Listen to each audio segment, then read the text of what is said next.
Tópico 3. Invente uma história. Qualquer história. Inventa uma.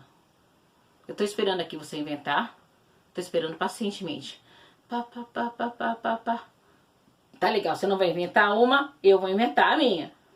Ok? Minha história envolve esse moço aqui bonito que se chama Kurt Cobain. Bom, eu não sei se vocês sabem, mas o Kurt teve várias vezes aqui no Brasil. Fez alguns shows particulares, uma coisa mais intimista. Fez shows em estádios. E num desses shows, bom, ele me viu. E se apaixonou por mim, instantaneamente. E aí um dia me puxou para o palco e me convidou para ir para o backstage. Lá no backstage, ele falou para mim: Iracema, sotaque, certo? Iracema, vamos comigo para Seattle. E eu falei: fechou, mano, vamos embora para Seattle. E lá eu fui para Seattle. Ficamos na sua mansão em Seattle. E eu vivi um tórrido romance com Kurt Cobain. Foi muito sexo, drogas e rock and roll. Até que, depois de um tempo lá, aparece a esposa dele. Ex-esposa. Com uma arma na mão. Apontando para mim, dizendo: esta mulher, eu vou matar essa mulher. E aponta a arma para mim e atira.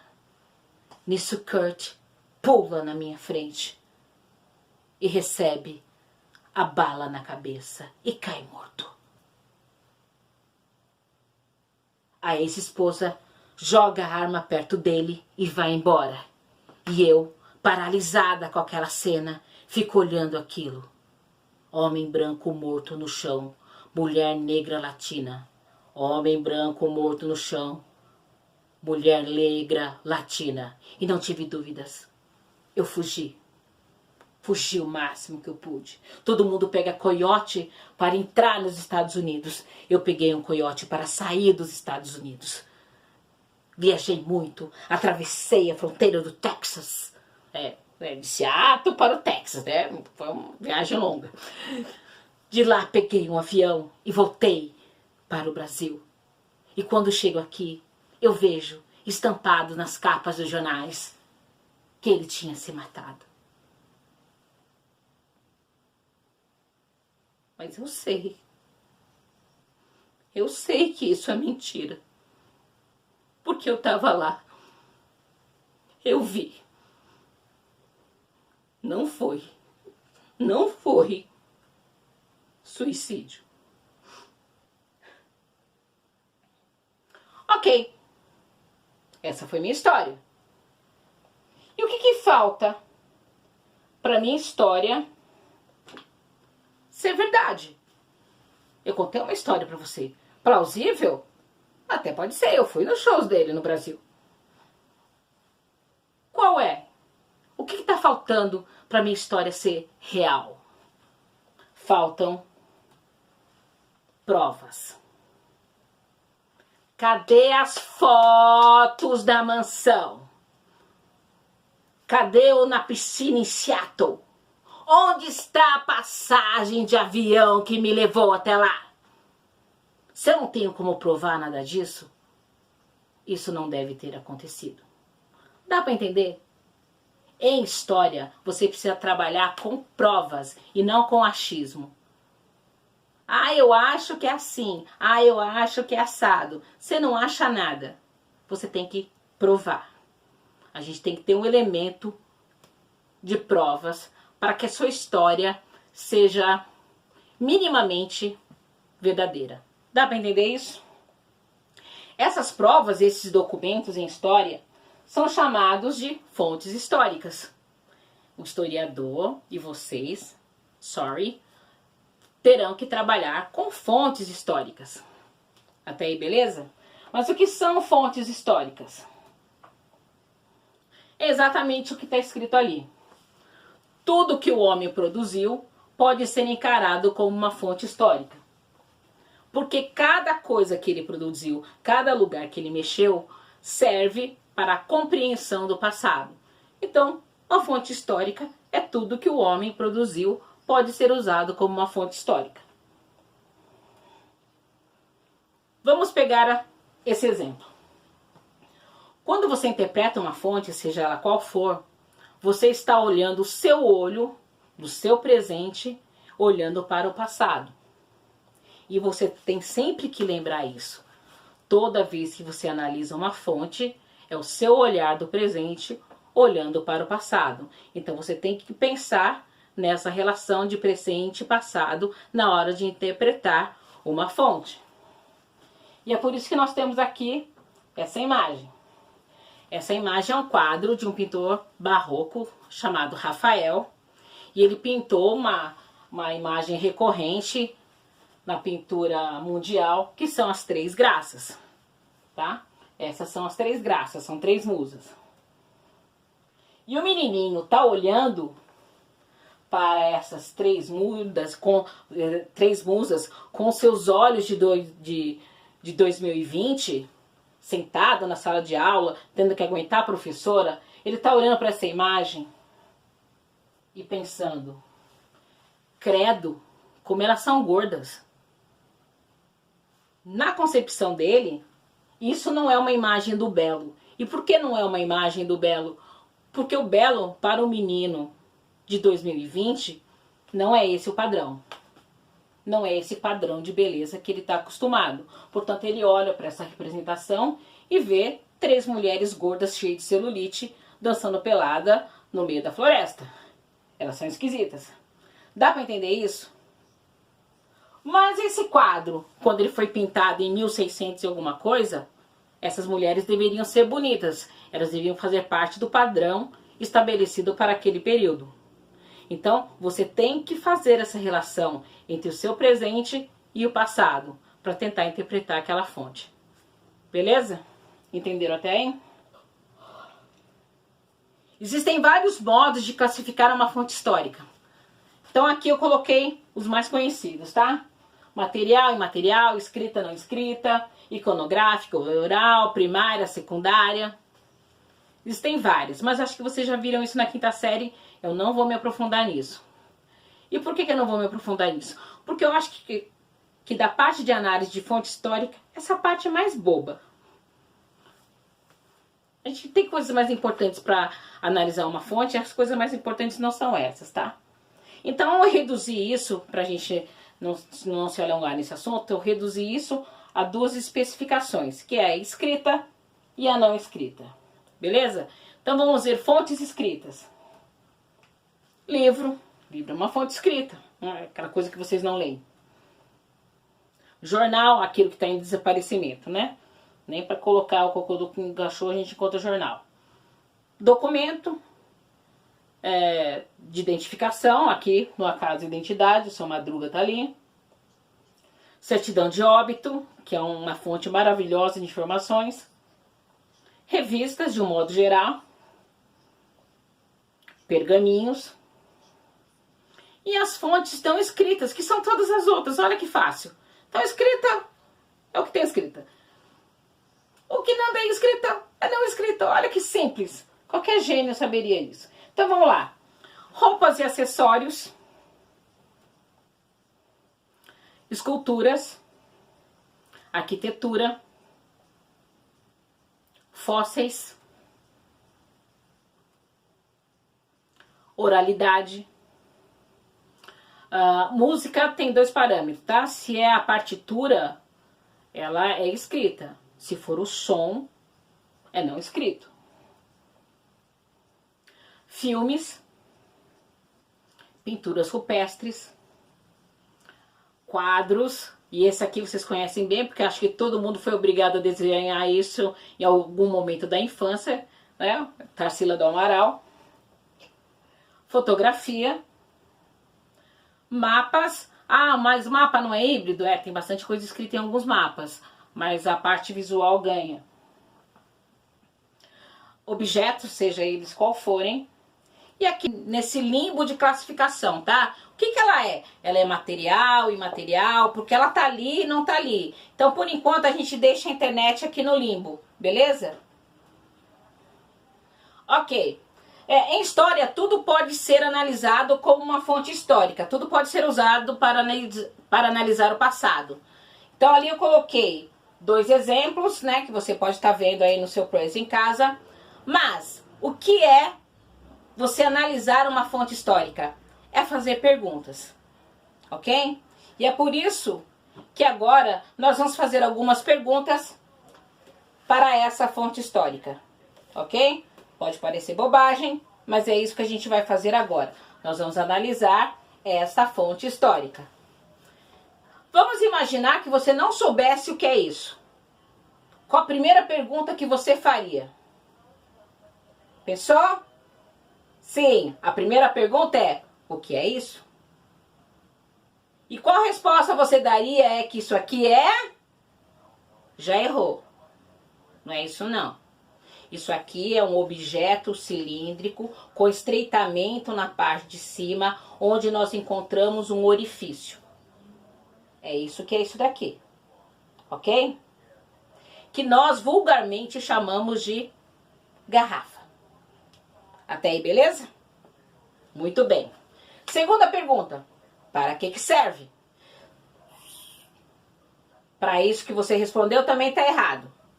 Isso aqui serve para carregar líquido ou sólidos pequenos. Então serve para carregar qualquer tipo de líquido ou pequenos sólidos, como arroz, feijão, coisas bem pequenininhas. E por que serve para carregar essas coisas e não outras? Porque isso aqui você não precisa de um ordenamento. Tudo que vai entrar aqui tem que se adaptar a essa forma. Então os líquidos obviamente se adaptam a essa forma e os sólidos pequenos também. Deu para entender isso? Isso aqui é diferente de uma gaveta ou de uma caixa. Uma gaveta e uma caixa, você precisa de um ordenamento, de uma hierarquia.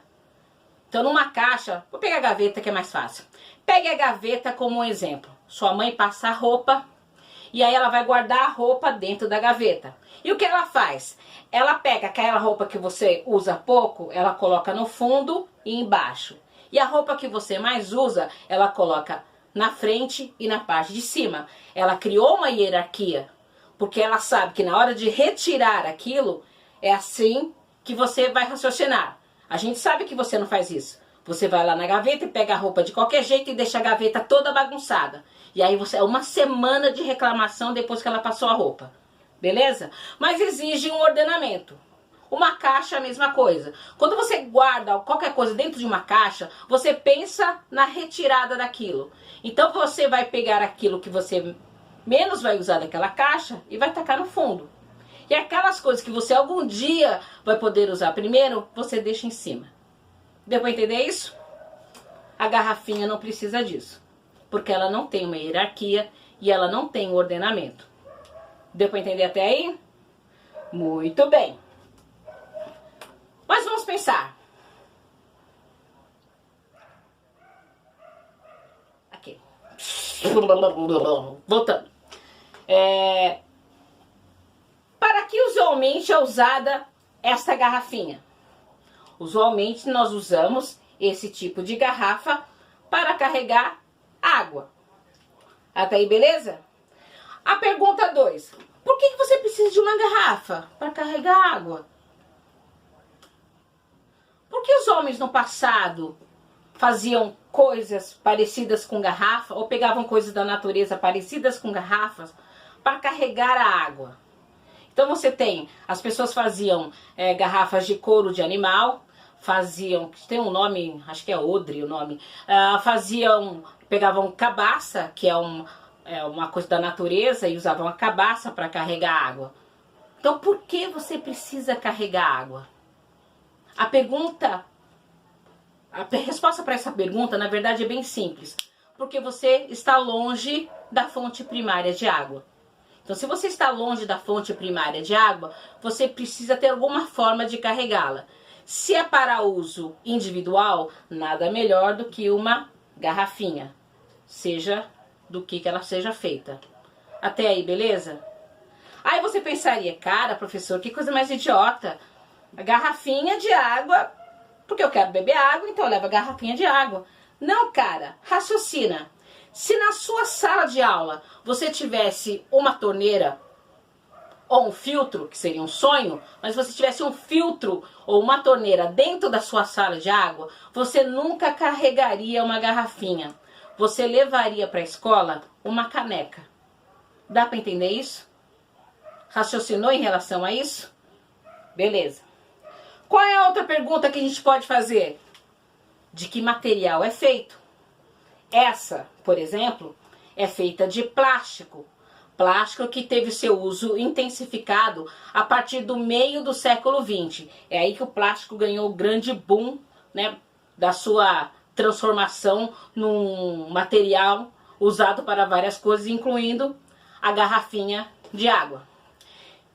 Mas que mais sobre esse plástico a gente pode falar? Ele é um plástico transparente. E aí vem uma outra pergunta. Por que ela é feita de plástico transparente? Porque, teoricamente, nós temos que olhar o que tem dentro. Então, para a gente ver a limpidez ou se não tem nenhuma impureza na água, é melhor que ela seja transparente. Mas ela não foi assim todo o tempo. Algumas garrafinhas ali na década de 70, 80, na verdade, elas eram azuis. Azuis como aquele galão de água que sua mãe tem na cozinha. Era azul. Então por que as garrafinhas eram de plástico transparente, azul? E o galão de água que a gente usa de 20 litros na cozinha também é azul. Olhem que coisa de doido. No nosso imaginário, água é azul. Quando você pinta a água do mar, você pinta de azul. Quando você pinta um lago, ele é azul. Quando você vai desenhar a água que sai da torneira, ela é azul. E aí eu pergunto, a água é azul? Não, a água não é azul. A água é insípida, inodora, transparente. Então ela não é azul. Mas professora, quando eu vou na Praia Grande e eu olho o mar, ele é azul. Não, criança. Aquilo que você vê é apenas um reflexo do céu. Vá na Praia Grande quando tiver tudo cinza. Aí você vai reparar que a água do mar também está cinza. Porque é só um reflexo. Ela não tem cor. Se você chegar bem pertinho dela e pegar a água na mão, você vai ver que não tem cor nenhuma ali. Deu para entender isso? Então era melhor você associar a cor azul à garrafinha, porque você ia dar a ilusão de que aquilo ali é limpo e é puro. Depois eles mudaram para totalmente transparente. Só deixaram a tampinha da garrafa azul e aí você vê todo o líquido que está aqui dentro. Deu para entender isso? Outra coisa interessante das garrafinhas é que todas elas têm vários frisinhos. Tá vendo esses risquinhos? E algumas delas têm essa pequena cinturinha. Por que isso? Porque ela foi feita para ser carregada com uma mão só. Toda a habilidade dessa garrafa é que ela seja usada apenas por uma mão e a outra fique livre para fazer outras coisas. Por isso os frisos. Por isso ela tem essa cinturinha para facilitar a pegada da garrafinha. Porque a mão tem que estar livre para fazer outras tarefas e não ninguém fica bebendo água dessa maneira. Todo mundo bebe a água com uma mão só. Deu para entender isso? Basicamente? Então veja quantas perguntas a gente pode fazer para uma simples garrafinha. E olha que eu nem entrei no processo de produção da garrafa, que aí daria uma aula bastante grande sobre isso. Ou seja, por que nós temos que fabricar um produto para carregar uma água limpa dentro dele? É uma pergunta bem interessante, mas tem gente que já trabalhou muito melhor do que isso, muito melhor isso no YouTube. Se vocês quiserem, depois eu deixo até o link para vocês darem uma olhadinha nisso. Ok? Até aí, beleza? Portanto, que tipo de perguntas nós podemos fazer para a fonte? Então, o que é isso? Qual é o tipo de fonte? para que serve, de que material é feito, quem produziu. E se for uma fonte escrita, além daquelas, você ainda pode fazer essas. O que escreveu, quem escreveu, quando escreveu, para quem escreveu. Porque quem escreve, escreve direcionado para um público. E se você souber quem escreveu e para que público está direcionado aquilo, fica muito mais fácil a análise daquele documento. Beleza? Entendemos até aí? Ótimo! Vamos para a sequência. Agora é a sua vez de analisar um documento. E o documento que eu escolhi foi uma certidão de óbito. Tá, eu sei que nesse momento que a gente está vivendo de coronavírus, é realmente horrível falar sobre morte. Mas o documento, certidão de óbito, é muito legal para a gente analisar tanto a sociedade que a gente vive, como quem faz parte, ou seja, a pessoa que está representada por esse documento. Beleza? Essa é a sua tarefa. Faça uma análise dessa certidão de óbito. Eu vou deixar um forms depois para vocês colocarem as impressões que vocês tiveram, que perguntas vocês fazem, tentem responder essas perguntas, que depois eu vou gravar um outro vídeo só para a gente analisar essa fonte histórica, esse documento. Beleza? Fechamos aqui. Graças a Deus.